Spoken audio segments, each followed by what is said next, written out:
Thank you, Madam Deputy Speaker. Clearly, I think there's a lot of cross-party support on this topic. And I think it was Benjamin Franklin who said once that there can be nothing in this world to be more certain than death and taxes. In this country, there is no doubt about it. We have one of the best tax collection systems in the world.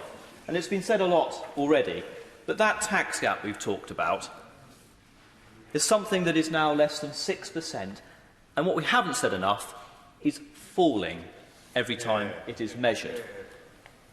Our manifesto commitment promised a strengthened anti-tax evasion unit in HMRC, and that's welcomed, because every time you knock on a constituent's door and talk to them about paying your fair share of tax, I will guarantee them that is what they want to see. We will continue to cramp down on fraud, and through digital measures that have come in over the last few years, we continue to do that. And just two schemes to mention that I came across when I was in business. Over the last few years, HMRC has brought in real-time information and making tax digital, both new and electronic ways and means of submitting your information to ensure that there's less data manipulation, and so the right amount of tax is paid on time by companies and employees. This is a government that, far from doing nothing about tax avoidance and evasion, quite the opposite, I'd suggest. Before I became an MP, I was in the real world. I was in a business in Norfolk, and I remember once opening the post and, to my horror, seeing that I had a VAT and PAYE inspection all within the same month or so. And, of course, the first thing when my jaw hit the ground was, what have I done wrong to deserve this? Out came two tax inspectors. 50 years of experience in HMRC. Fantastic people who spent the next week or so giving me a thoroughly good going over. They checked everything from maternity pay calculations to VAT rates on hedgehog food, grass seed and olive trees. I became an expert on zero-rated products, of which grass seed and hedgehog food, if you weren't aware, are zero-rated. And I'm still none the wiser that olive trees are standard-rated. And, of course, the real excitement during that process came with the added knowledge that gingerbread men are biscuits and are zero-rated. Dab a bit of chocolate on their eyes, they're still zero-rated. But don't give them any more chocolate buttons, they became standard-rated. Now, I joke and you wonder why I'm talking about this.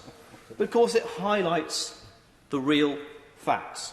It's a real situation going on up and down the country every day, where businesses and individuals are checked to ensure that they are paying their fair rate of tax.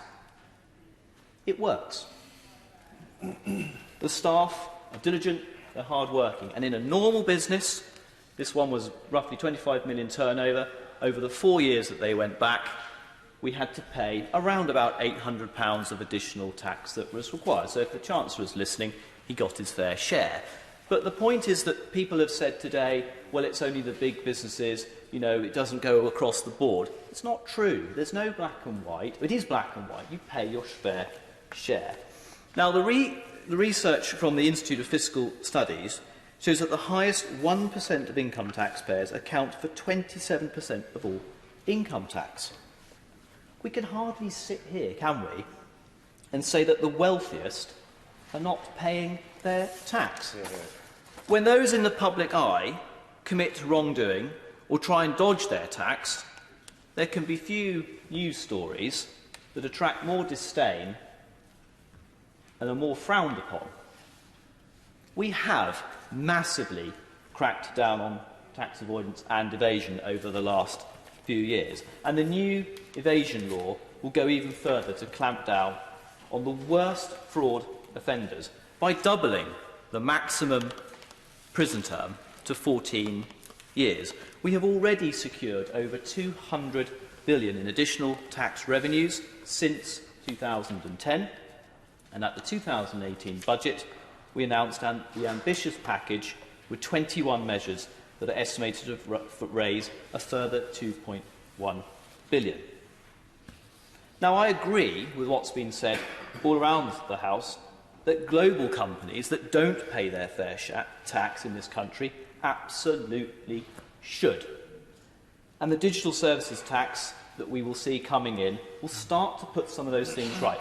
But as the honourable member said before me, there are different things between tax evasion and tax avoidance. They're not evading tax, they're avoiding it. And actually that's where the legislation needs to be corrected, which is what this government is doing. And the last point I want to make, and I've stressed it before when I've stood up here, is that we have to have a balance. Yes, clamp down on tax evaders, but we should not be persecuting the wealth generators in this country, the entrepreneurs and those that create jobs up and down this industry.